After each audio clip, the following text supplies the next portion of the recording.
அனைவருக்கும் வணக்கம். இந்த வீடியோவில் டிஎன்பிஎஸ்சி 2025 டைப்பிஸ்ட்டு கேட்கப்பட்ட கேள்வி.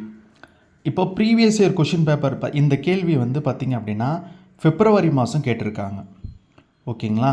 அதே கேள்வி இதே கொஞ்சம் மாற்றி என்ன பண்ணியிருக்காங்க, ஜூனில் 22 குரூப் 1 கேட்டிருக்காங்க.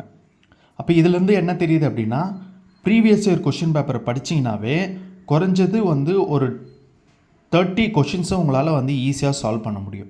அதாவது ஏற்கனவே அதாவது அந்த வருஷத்தில் நடக்கக்கூடிய எல்லா எக்ஸாம்ஸும், நாட் ஒன்லி குரூப் 1 குரூப் 2 அது மட்டும், டைப்பிஸ்ட்டு, ஸ்பெஷல் ப்ராசிக்யூட்டரு, இந்த மாதிரி எல்லா எக்ஸாம்ஸும் நீங்கள் படிக்கும்போது உங்களுக்கு கண்டிப்பாக 30 கொஷின்ஸாவது வரும். ஓகேங்களா? அந்த மாதிரி தான் இந்த கொஷின் என்ன சொல்கிறாங்கன்னா, பார்லிமெண்ட்டில் கேள்வி நேரம் நடக்கும். கேள்வி கேட்பாங்க.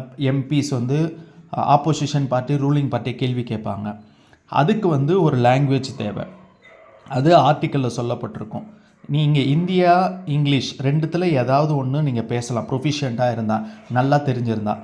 சப்போஸ் உங்களுக்கு தெரியலன்னா மதர் டங்லையும் பேசலாம். நீங்கள் சில பேர் மதர் டங்கில் பேசி நீங்கள் கேள்விப்பட்டிருப்பீங்க. நம்ம தமிழ்நாட்டில் இருந்து இருக்கிற எம்பிஸே மதர் டங்கில் பேசுவாங்க, தமிழில். ஓகேவா? ஸோ அந்த மாதிரி பேசுகிறதுக்கு உண்டான ஆர்டிக்கல் எது அப்படின்றது தான் இந்த கேள்வி. இப்போது ஆர்டிக்கல் 120 விடுங்க, அது மட்டும் ஆன்சர் படிக்கக்கூடாது. எப்படி இதை அட்டன் பண்ணுறதுன்னு பார்க்கணும். இப்போது பிரசிடெண்ட்டோட ஆர்டிக்கல் பார்த்திங்கன்னா 52 to 78, அதாவது எக்ஸிக்யூட்டிவ், நிர்வாகம் சம்பந்தமாக. சட்டத்தை ஏற்றக்கூடியது 179 to 122, இது லெஜிஸ்லேச்சர், அதாவது பார்லிமெண்ட்டை சம்பந்தமான. ஸோ கண்டிப்பாக நமக்கு நல்லாவே தெரியும் 122க்குள்ளே தான் இருக்குது அப்படின்னா. அப்போ இது கண்டிப்பாக வராது. ஓகேங்களா? இன்னொரு விஷயம் என்னென்னா, இந்த மணி பில், இது சம்மந்தப்பட்ட மணி பில் பார்த்திங்கன்னா 109, 111, அப்போ இதுவும் வராது. ஸோ ஆன்சர் 120, 120க்குள்ளே தான் வரும் அப்படிங்கிறது இன்கேஸ் நீங்கள் மறந்துட்டிங்கன்னா நான் சொல்கிறேன். இப்போது இதே போல் கேள்வி 121 பார்த்திங்க அப்படின்னா, நீங்கள் போன வீடியோஸில் போட்டிருப்போம். நம்ம